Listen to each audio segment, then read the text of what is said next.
نعمت کسے کہتے ہیں، کس چیز کا نام ہے، یہ زیادہ تر سنی مسلمانوں کو بات پتہ نہیں ہے۔ اکا دکا ہوگا جنہیں یہ اچھی طرح سے جانتے ہیں کہ یہ نعمت ہوتی کیا چیز ہے۔ ہاں، ایران کے لوگ ضرور جانتے ہیں کہ نعمت کیا چیز ہے۔ میں آپ کو وہ ٹاپک جو ہے اچھی طرح سے اور آسان لینگویج میں سمجھاتا ہوں، تھوڑی دیر میرے ساتھ بنے رہیے تاکہ ٹاپک جو ہے آپ کے دماغ میں اچھی طرح سے بیٹھ جائے اور اچھی طرح سے سمجھ میں آ جائے۔ ہم لوگ زیادہ تر یہ سمجھتے ہیں کہ نعمت وہ چیز ہے جیسے ہمارے حالات میں تھوڑی بہتری اور فراوانی جسے کہا جاتا ہے، رزق کی کمی نہ ہو، کاروبار اچھا چلے، اسے نعمت کہتے ہیں۔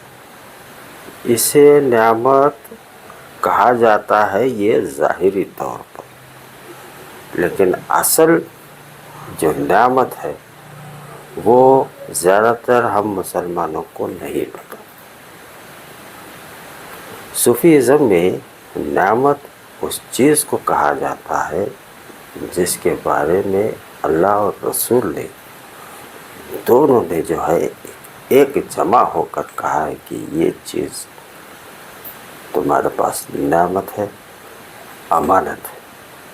اب اسے کس طرح سے تمہیں استعمال کرنا ہے یہ آپ لوگوں پر۔ رسول اللہ نے جاتے وقت جو کہا تھا کہ میں تمہیں دو چیزوں سے ڈراتا ہوں، دو چیزیں آپ کے پاس چھوڑ کر جا رہا ہوں، اس کے ساتھ اچھی طرح سے رہیے، اس کے ساتھ اس کی رسی پکڑ کر رہیے۔ پہلا ہے قرآن، دوسرا ہے میرے اہل بیت۔ قرآن وہ کتاب ہے جو زیادہ تر مسلمانوں کو معلوم ہے کہ قرآن کیا چیز ہے، اور جو دوسرے مذہب کے لوگ ہیں وہ لوگ جو ہے قرآن تو پڑھتے ہیں، یعنی جو غیر مسلمان قرآن پڑھتا ہے اس میں صرف کیڑے نکالنے کے لیے، نقص ڈھونڈنے کے لیے بڑی باریکی سے جو ہے قرآن پڑھتا ہے، اور وہ چیز سب کے سامنے لا کر جو ہے توڑ مروڑ کر جو ہے اس کا بیان کرتا ہے سامنے، کہ جو ہے کسی طرح سے اسلام بدنام ہو جائے۔ اور یہ جب مسلمان کے سامنے کہا جاتا ہے تب مسلمان خاموش اس لیے ہوتا ہے کہ اسے جو ہے قرآن کی سمجھنے کی اس نے کبھی کوشش نہیں کی۔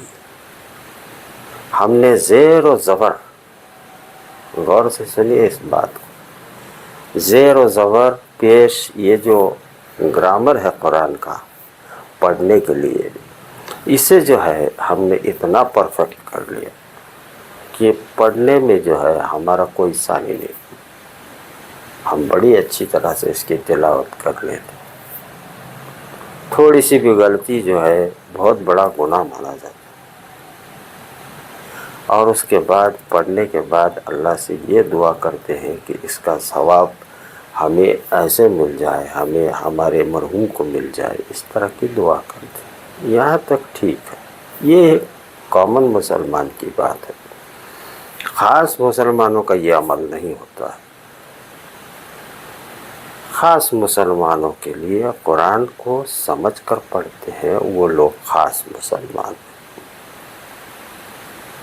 اور یہ ہے آپ کے سامنے سب سے بڑی اور پہلی نعمت جو جب سے بنی ہے اور قیامت تک اس میں کوئی چینج نہیں ہوگا، اس کی برکتیں چینج نہیں ہوگی۔ اللہ کی کہی ہوئی باتیں ہمارے پاس لائی ایک کتاب میں، بشرطے کہ ہم اسے کس طرح سے دیکھتے ہیں اور کس ٹائپ سے ہم اسے پڑھنا چاہتے ہیں۔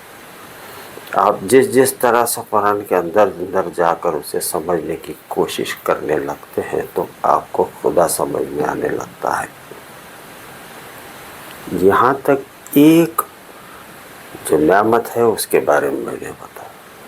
دوسری نعمت ہے رسول اللہ کی آل.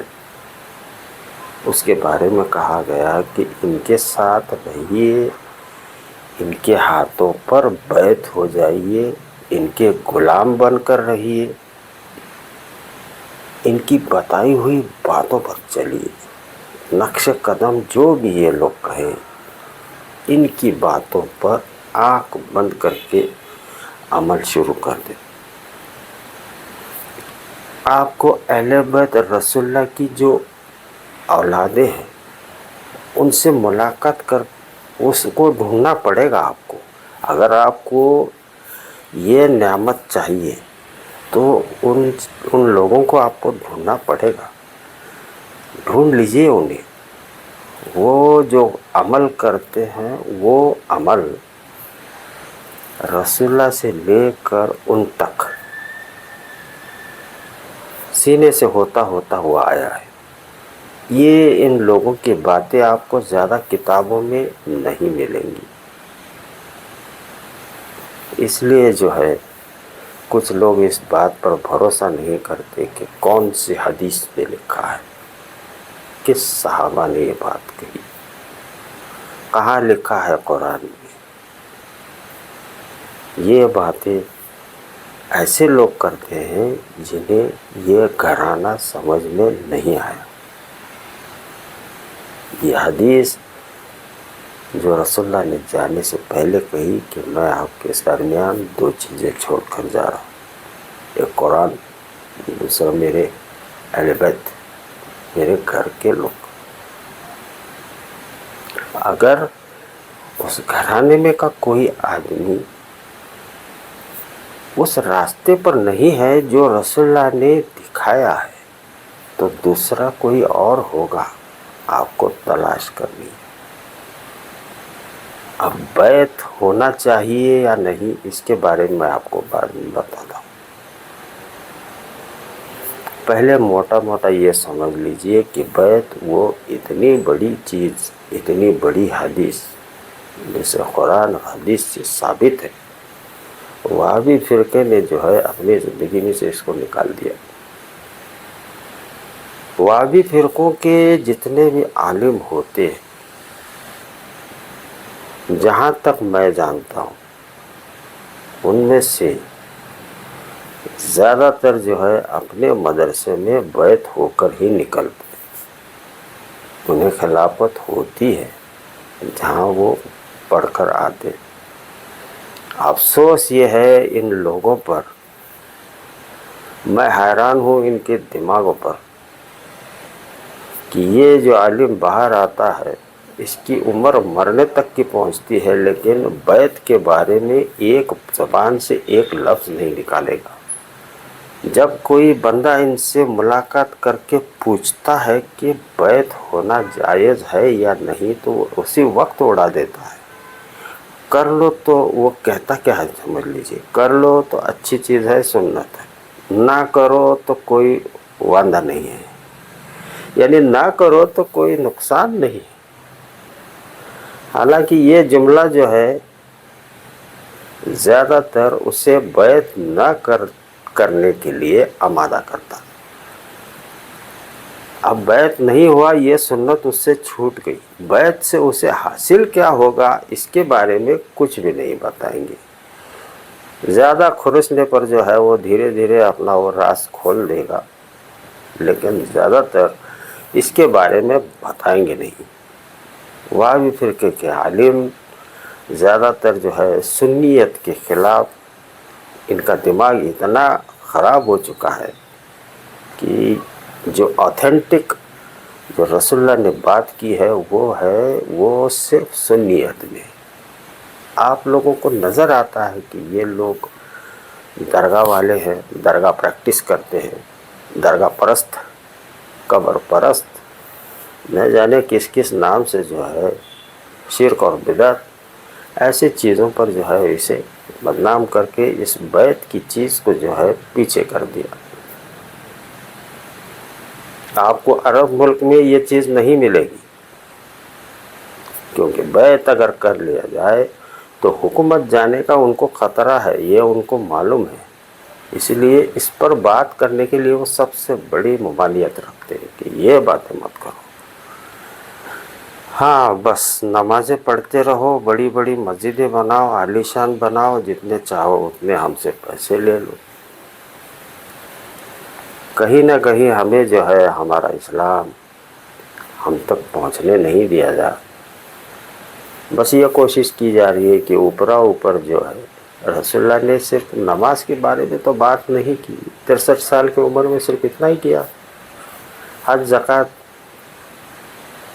قربانی، کلمہ، اتنا ہی ہو گیا، ختم، نبوت ختم ہو گئی؟ نہیں بھائی، بہت ساری بات کی ہوئے رسول اللہ نے، لیکن جو ہے ہم تک پہنچتی نہیں.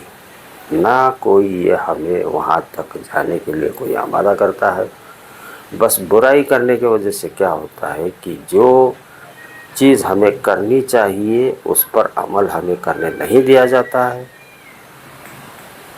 ایسی چیزوں پر لگایا جاتا ہے کہ جو ہمیں صرف ایک ڈرپوک اور کنگال مسلمان کس طرح سے ہو جائے، ایسی تعلیم بڑی اچھی طرح سے کی جاتی ہے اور ایسے دی جاتی ہے.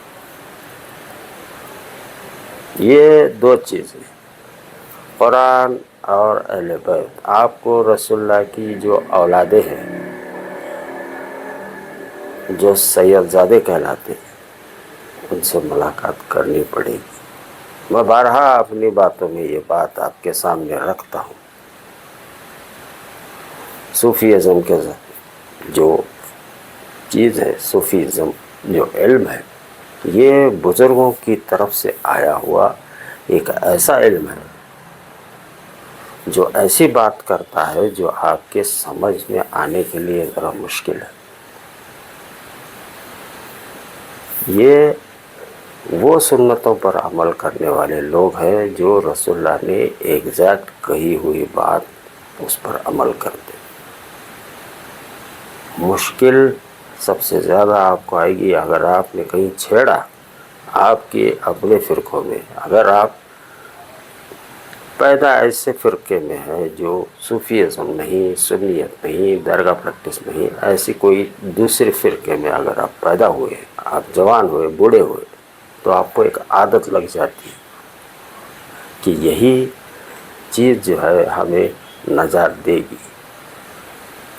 لیکن نجات کہیں اور رکھی ہوئی ہے. یہ لوگ آپ کو نہ بتائیں گے، نہ ان لوگوں کو یہ بات معلوم ہے. اگر سید زادوں کے پاس عوام جائے گی تو عالم لوگوں کا عہدہ خطرے میں آ جائے گا. اس لیے یہ لوگ زیادہ گھبراتے ہیں کہ وہاں نہ بھیجا جائے. جس طرح سے عرب کے بادشاہ لوگ گھبراتے ہیں کہ یہ چیز نہیں لاتے، حالانکہ جو چیز ایگزسٹ کرتی ہے، بیت جو ایگزسٹ کرنے والی حدیث تھی، ہم اس سے دور ہیں. میرے آخری رائے یہ ہوگی آپ کے لیے، آپ چاہے جو بھی فرقے میں بنے رہیے، کیونکہ آخرت میں آپ کو جواب دینا ہے. خدا کے سامنے آپ کو کھڑا رہنا ہے. سوال جواب جو کچھ بھی ہے وہ آپ کے اپنے پرسنل. خدا کا معاملہ آپ کا معاملہ الگ، ہر ایک کا الگ. اگر خدا نے آپ کو دماغ دیا ہے، سمجھنے کی قوت اور صلاحیت آپ کے دماغ میں ہے، تو میں نے یہ بتائی ہوئی جو حدیث ہے اس کو آپ اچھی طرح سے انالائز کیجیے اور اس بات کو ڈھونڈیے.